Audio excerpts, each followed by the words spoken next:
Hi viewers, ఇక్కడ నేను చూపిస్తున్నాను మా పేరెంట్స్ నా కోసం పంపించిన ఫ్రెష్ వెజిటబుల్స్ అని కొన్ని ఫ్రూట్స్ని. ఇవైతే మా పొలంలోనే పండాయి. ఇక్కడైతే పాలకూర ఇది చాలా ఫ్రెష్గా ఉంది. ఫ్రెష్గా అప్పటికప్పుడు కోసి పంపించారు. ఫ్రెష్ పాలకూర ఇలాంటి ఫ్రెష్ వెజిటబుల్స్ తింటే చాలా హెల్దీ.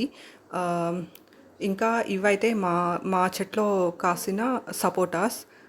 ఇంకా ఇవి మా చెట్లోనే పండించిన చిక్కుడుకాయలు, గ్రీన్ చిక్కుడుకాయలు అండ్ వైట్ చిక్కుడుకాయలు, రెండు రకాలు అయితే ఉంటాయి.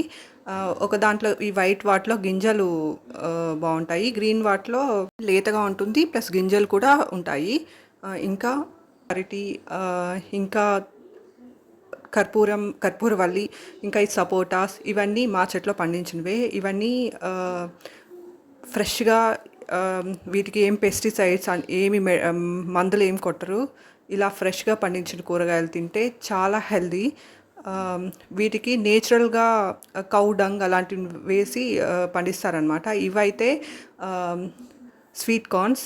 ఇంకా ఇక్కడ చూపిస్తున్నాను చిట్టి నెల్లికాయలని. ఇవైతే చాలా హెల్దీ.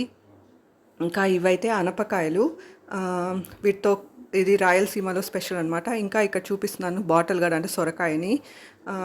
ఇంకా ఇవైతే అనపకాయలు.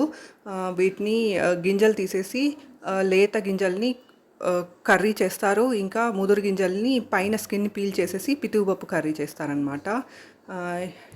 ఇవి ఫ్రెష్గా అప్పటికప్పుడు కోసి చేస్తే కర్రీ చాలా టేస్టీగా ఉంటుంది. ఇక్కడ నేను చూపిస్తున్నాను వీటిని పితుగుపప్పు చేయడానికి అయితే యూస్ చేస్తారనమాట. Thank you for watching my video.